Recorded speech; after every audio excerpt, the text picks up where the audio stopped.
Hey everyone, Blue Goblin here for a special comic book review video. I am here to review Forever Evil, issue number 7. God, and how appropriately titled, because it took forever for this damn thing to come out. Now, as I'm sure you read, as I'm sure you saw in the description, warning: this review will contain spoilers. You have been warned.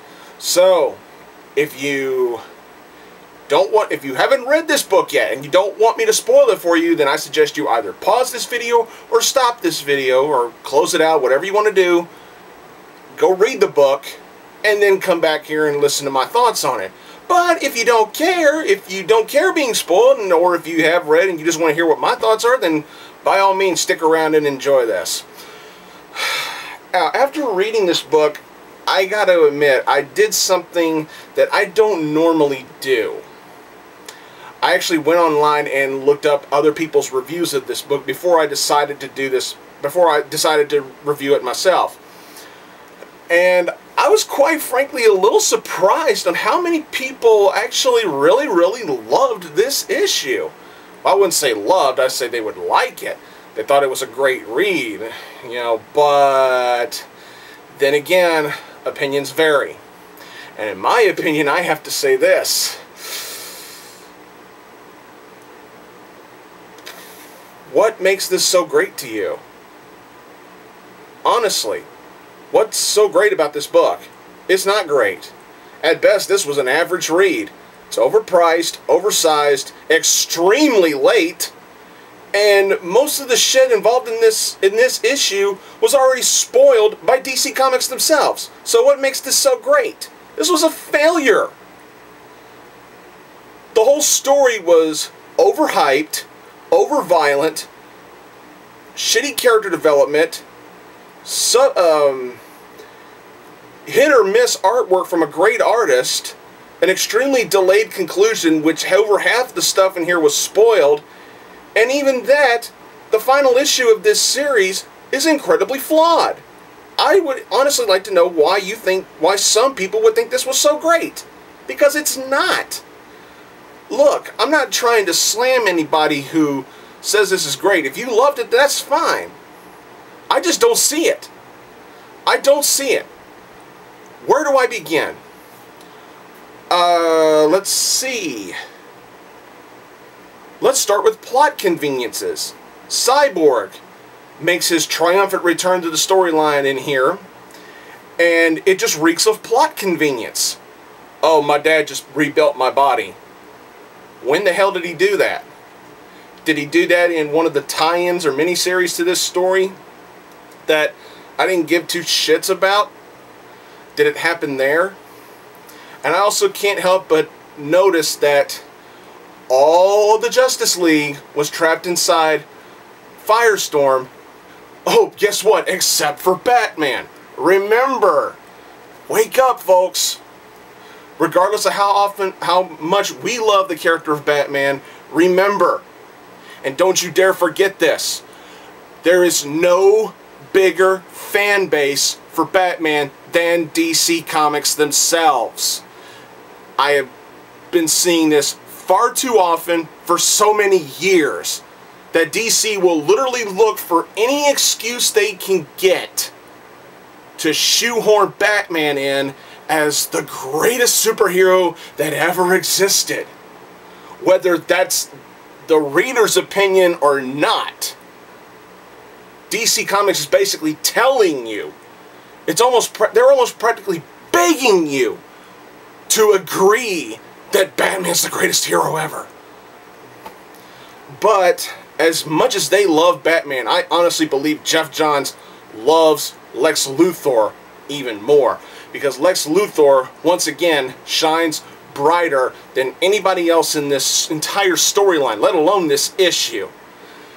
Now, granted, there were some things from Lex Luthor in here that I did enjoy. First of all, I loved how he dealt. One thing I won't spoil is how he dealt with his Earth 3 counterpart, Alexander Luthor. Pretty good twist. I honestly didn't see that coming. But then when I saw it, I was like, oh, of course, so obvious, so simple that it's brilliant. I loved that part. That was probably one of my favorite parts of the book. I'm glad to see Ted Kord is finally in the New 52 universe, as some people call it, the New 52 verse, you know. But Ted Kord is finally here, and I'd like to see what DC's got planned for him. I also like the little touch of the classic Blue Beetle logo on his shirt. I actually like that. Don't like the way he looks, but I'll work with it. It's Ted Kord. Let's see. The twist involving Superwoman and Earth 3 Alexander Luthor. Whatever. I didn't really care. At this point, I was like, oh, okay, so she's not Owlman's lover. She's Alexander Luthor's lover. Okay. I didn't feel anything from that twist. I didn't feel anything from that big plot reveal. I know it was supposed to be one of those big monumental moments that gives Jeff Johns a boner, but I didn't feel anything from it. I'm just like, huh, okay, what's next? The stuff with Owlman and Dick Grayson made no fucking sense whatsoever. Owlman comes after Dick Grayson after he gets freed from the Doomsday device, thanks to some clever plot twists from Luthor, of course. But Owlman makes a decree that he misses working with Dick Grayson as a team, and then cut, next panel, Dick Grayson just goes, where? And that's it. What the hell is that supposed to mean? That made no sense. Another thing that I actually did like was, but before I get to this, I want to talk about Lex Luthor's role in this book. He is made to look like the hero of all heroes in this issue and in this story. I don't like that, because when I think of Lex Luthor, I think of the greatest criminal mind of our time. I don't think of the next big superhero. Now, Jeff Johns can try and spin this all he wants. I'm not ready to see Lex Luthor reform. No. I do not want to see Lex Luthor reform and become a good guy. That would be like if the Joker walked up to Batman, shook his hand, and said, hey, Bats, I'm sorry about everything I did to you. I really feel bad about it. Let me buy you a drink and we'll say we're even. We cool? It would be like that. I don't like this. You know, Luthor all of a sudden being nice to everybody, showing some compassion. I don't have a problem with Luthor showing compassion, but what I do have a problem with is that I felt like Jeff Johns was trying to force trying to shoehorn in Luthor trying to reform. That's what it looked like to me in this story, and especially in this issue. But one thing I did like about Luthor in here, other than how he dealt with his Earth 3 counterpart, was what he did with Superman. Now let me explain why. When they got the Justice League out of Firestorm, Superman had a little wedge of kryptonite in his head. And Luthor steps up and says, I'll remove it. I'll save Superman. I liked this, but let me explain why. I see Luthor doing this for two reasons. Reason number one, I still think that deep down he's that egotistical, narcissistic son of a bitch who gets off on causing the death of innocent people. And in his egotistical mind, you know he's thinking, if anybody's going to kill Superman, it should be me, not some counterpart of his. You know, you see Luthor thinking that. Reason number two is he could save Superman's life and then hang it over his head, make Superman feel like he owes him. You know, Luthor can really fuck with Superman here in this way. Because the next time Superman and Luthor get into a quarrel about anything, Luthor can hang this fact over his head. Hey, Superman, don't forget, I saved your life. You owe me one. He can totally fuck with Luthor. With Superman, excuse me. Luthor can totally fuck with Superman for this.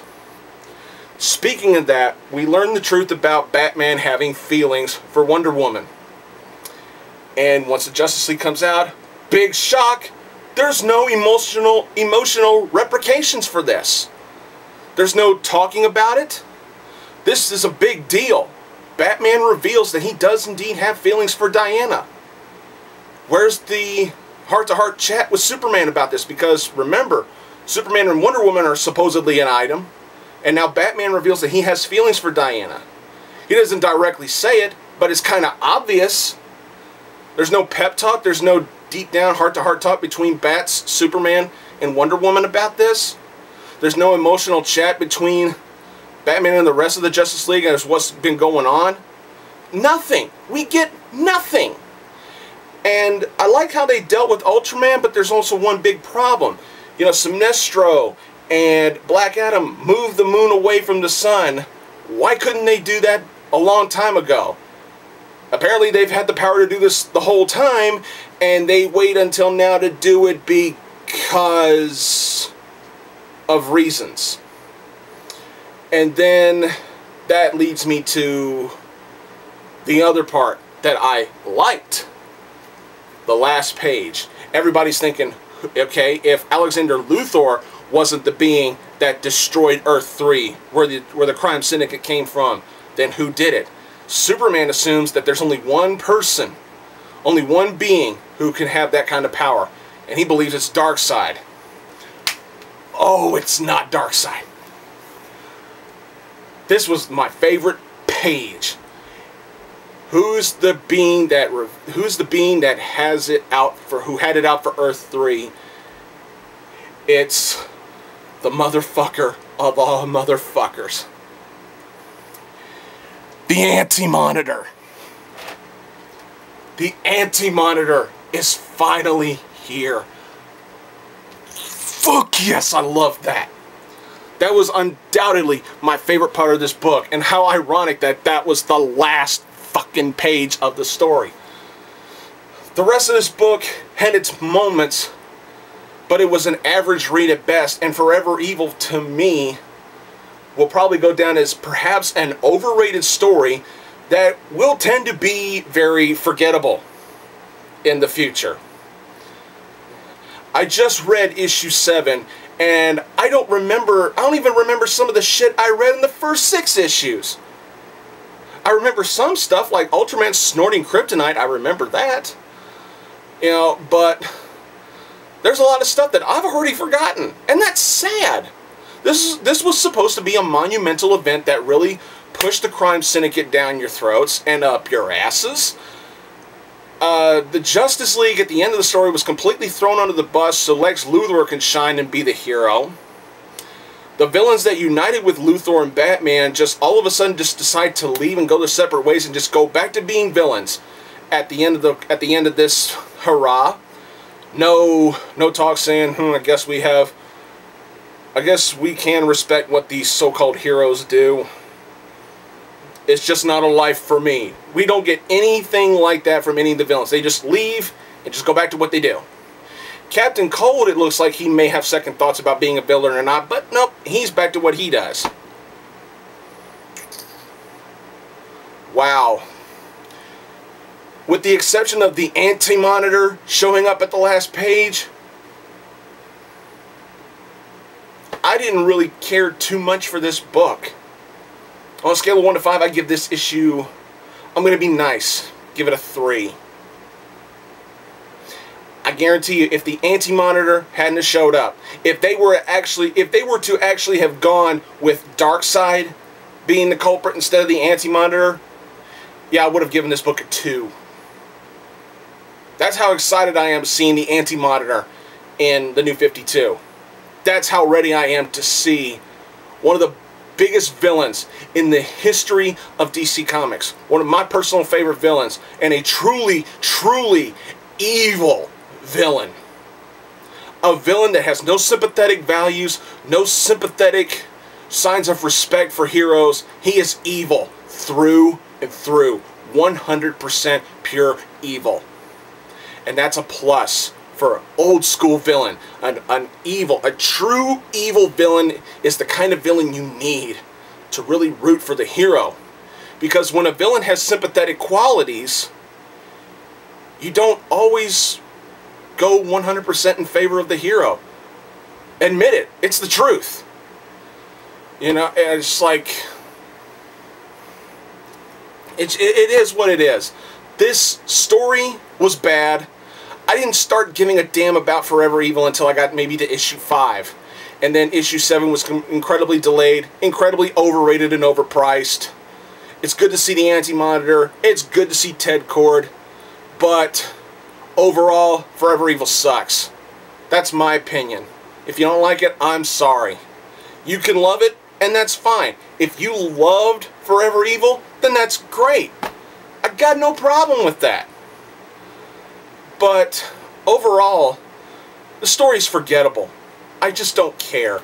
Once this issue came out, I was no longer excited. I was no longer ready to see how the story was going to end, because when I got to issues 5 and 6, I was honestly interested, and I was actually anticipating to see how the story was going to end. And the delays was so incredibly long, by the time we finally got here, I just didn't care anymore. Way to go, DC, you really dropped the ball. Well, that's it for my review of Forever Evil number 7. I hope you enjoyed it, because it felt good to get that off my chest. Thanks for watching, and until next time, I'll see y'all later.